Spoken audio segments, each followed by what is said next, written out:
नमस्कार दोस्तों Shweta Mishra YouTube channel पर आप सभी का हार्दिक स्वागत है। दोस्तों मेरे चैनल पर आप सभी को ऑथेंटिक खबरें मिलेंगी। सभी ऑथेंटिक खबरों को पाने के लिए आप हमारा चैनल सब्सक्राइब कर सकते हैं, बेल आइकन प्रेस करना बिल्कुल भी ना भूलें।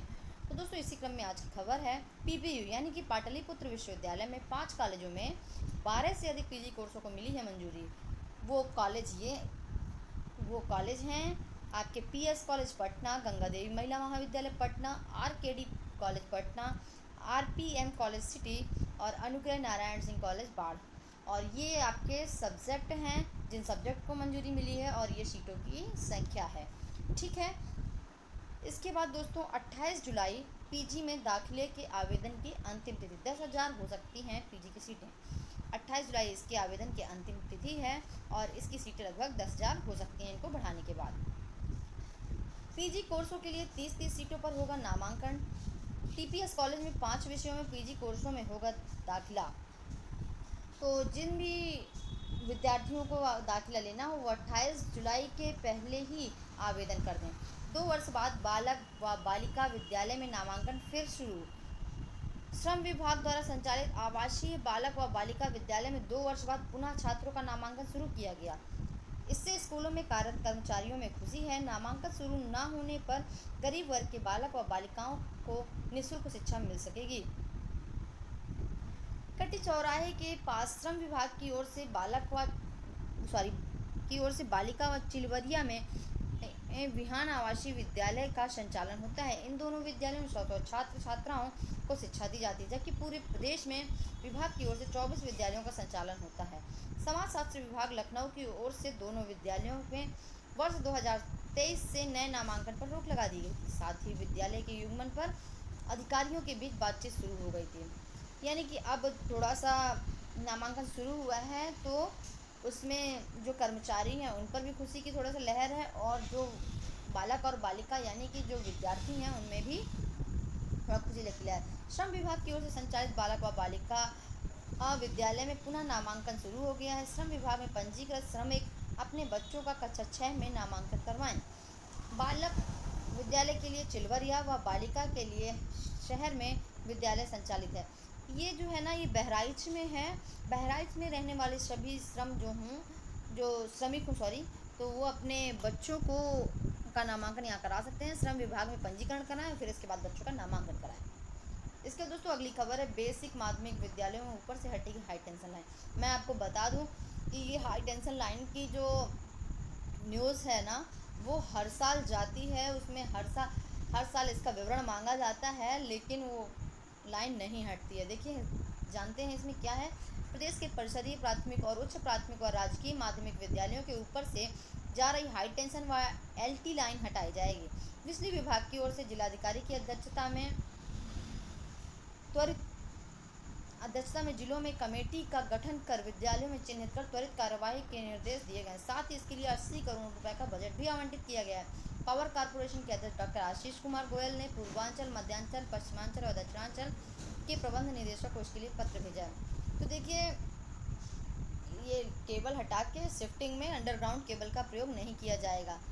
देखिए मैं आपको बता दूं विद्यालयों के ऊपर जो केबल जाती है उसको हटाने के लिए हर साल सूचना मांगी जाती है, लेकिन हटती नहीं है। अब देखते हैं इस साल 80 करोड़ का बजट पास हुआ है तो हो सकता है हट जाए। देखते हैं आगे होता है क्या। मेडिकल असिस्टेंट के पदों पर मौके। भारतीय वायुसेना में group Y medical assistant trade में एयरमैन के पदों पर नियुक्ति के लिए आवेदन आमंत्रित हैं। इसमें मेडिकल असिस्टेंट के लिए योग्यता 50% अंकों के साथ भौतिकी, रसायन विज्ञान, जीव विज्ञान और अंग्रेजी विषयों के साथ 12वीं पास हो या समकक्ष योग्यता हो। आयु सीमा है जो वो 21 वर्ष होनी चाहिए। नामांकन की तारीख को अधिकतम 21 वर्ष होनी चाहिए। 21 वर्ष से 24 वर्ष, सॉरी न्यूनतम है 21 वर्ष और 21 वर्ष से 24 होनी चाहिए। ठीक है, तो आप इसमें देख सकते हैं और इसमें लिंक भी दी होगी कहीं, ये लिंक दी हुई होगी जिससे भी आवेदन करना हो वो इस लिंक में जा कर के अपना आवेदन कर सकता है। खेल में भी राष्ट्रीय फलक पर चमकेगी केजीबीवी की छात्राएं। कस्तूरबा गांधी बालिका विद्यालय में पढ़ने वाली छात्राओं को अब खेलकूद में भी निखारा जाएगा। इसके लिए जल्द से जल्द जिला स्तर पर ट्रायल होगा, जिससे राज्य स्तर की टीम तैयार की जाएगी। यानी कि अब कस्तूरबा गांधी वाली जो बालिकाएं होंगी वो वो भी अब खेल की प्रतियोगिताओं में होंगी शामिल। 6 विषयों में पीजी के लिए सीधे प्रवेश का मौका। लखनऊ विश्वविद्यालय में 6 विषय हैं, जो कि प्राचीन भारतीय इतिहास, पुरातत्व, western history, composite history, biostatics, संस्कृति, फ्रेंच। पाठ्यक्रम में आवेदन करने वाले अभ्यर्थियों के पास सीधे दाखिले का मौका होगा। तो ये 6 विषय हैं जिनमें सीधे आवेदन किया जा सकेगा, सीधे दाखिले का मौका है। भर्ती में देरी से अभ्यर्थियों को आयु सीमा में राहत की दरकार। 7 साल भर बाद लगभग एलटी की भर्तियां आई हैं। आयोग ने एलटी ग्रेड की शिक्षक भर्ती का पिछला विज्ञापन 18 में जारी किया था। 7 साल बाद यह भर्ती आई है। तो इन 6 वर्षों में एलटी ग्रेड शिक्षक की कोई नई भर्ती नहीं आई है। अभ्यर्थी कई दिनों से ये मांग कर रहे थे कि भर्ती में जितना विलम्ब हो रहा है, ओवरएज अभ्यर्थियों को आयु सीमा में उतनी छूट प्रदान की जाए।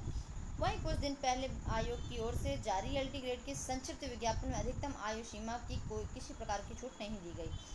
अभ्यर्थियों की आयु की गणना 1 जुलाई 2025 के आधार पर की जा सकती है और 21 वर्ष से 40 वर्ष के बीच उम्र होनी ही चाहिए। देखिए छूट कितनी मिलती है। उसमें 2019 के आधार पर गणना करने का आग्रह किया गया है। इसके बाद 23 केंद्रों पर और 27 केंद्रों पर आयोजित होगी आरओ परीक्षा। ये बहराइच से लगी हुई खबर है। खैर, आरओ की परीक्षा है 27 जुलाई को दोनों पालियों में, जो कि अलग अलग जनपदों में अलग अलग सेंटरों में होगी। परास्नातक में दाखिले को 22 से काउंसलिंग। इलाहाबाद विश्वविद्यालय के परास्नातक के दाखिले के लिए 22 तारीख से काउंसलिंग स्टार्ट है। पहले दाखिला करा लें फिर कॉलेज चुनें। दिल्ली यूनिवर्सिटी में है कि पहले दाखिला करा लें फिर इसके बाद कॉलेज चुनें। 22 जुलाई तक दस्तावेजों का सत्यापन होगा। तीसरे राउंड में इन सीटों का आवेदन होगा। BA honours Hindustani music, BA honours Karnataka music, BA honours percussion music, BSc physical education, health education and sports, fine arts. तो इन सीटों में तीसरे राउंड में इन सीटों का आवंटन होगा। 21 जुलाई तक छात्र स्वीकार कर पाएंगे सीट। पीजी के में पहले स्पॉट राउंड के लिए आवेदन होंगे। रोजगार मेला 29 और 30 को 204 चालकों की भर्ती होगी। रोजगार मेला परिवहन निगम लखनऊ क्षेत्र के अनुबंध के आधार पर 204 संविदा चालकों की भर्ती होगी। इसके लिए 29 और 30 जुलाई को driver training and counselling centre Awadh बस अड्डा में रोजगार मेले का आयोजन किया जा रहा है। ठीक है, ये रोजगार मेले का आयोजन किया जा रहा है। इसमें आयु सीमा 23 वर्ष है। 23 वर्ष 6 माह और न्यूनतम लंबाई 5 फीट 3 इंच होनी ही चाहिए। भारी वाहन चलाने के लिए न्यूनतम 2 वर्ष पुराना लाइसेंस होना चाहिए। प्रति किलोमीटर 2 रुपये 6 पैसे लगभग मिलेगा।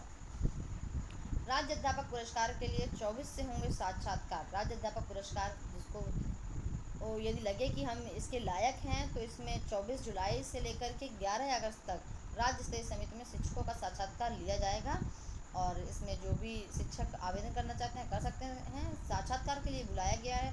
2 दिन 13 जिलों के शिक्षकों का साक्षात्कार होगा। उन्होंने बताया कि शिक्षकों को पीपीटी के माध्यम से 7 मिनट में अपना प्रस्तुतिकरण देना होगा।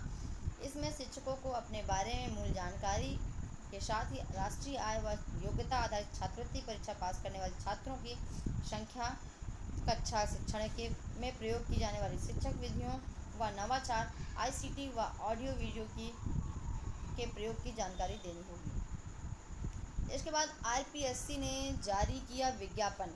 डीआरडीओ में 152 पदों पर भर्ती। राजस्थान कर्मचारी चयन बोर्ड पर 84 पदों की भर्ती।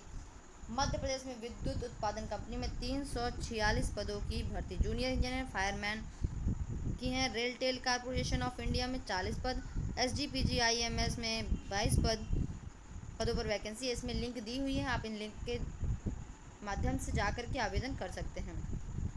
खेल विभाग में भर्ती होंगे 16 एसओ और 84 डिप्टी एसओ।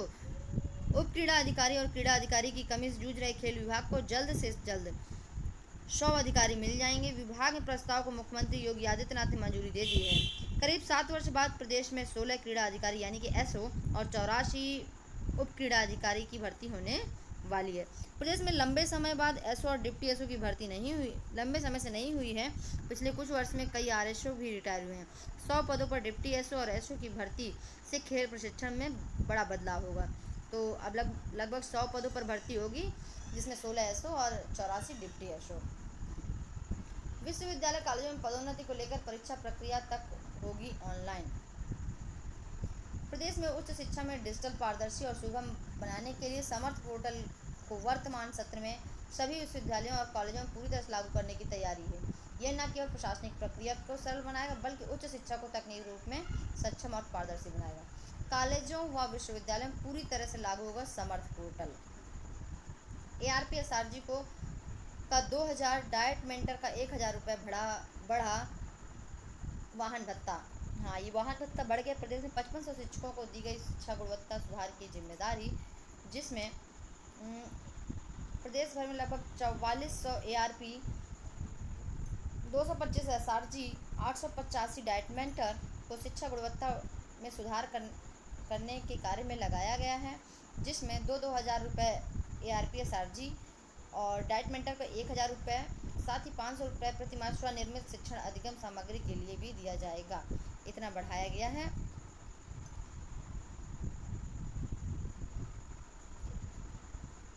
इसके बाद दोस्तों और भी खबरों को पाने के लिए आप हमारे साथ जुड़े रहिए और चैनल को सब्सक्राइब कर लीजिए। इन्हीं खबरों के साथ आपका दिन शुभ हो। धन्यवाद।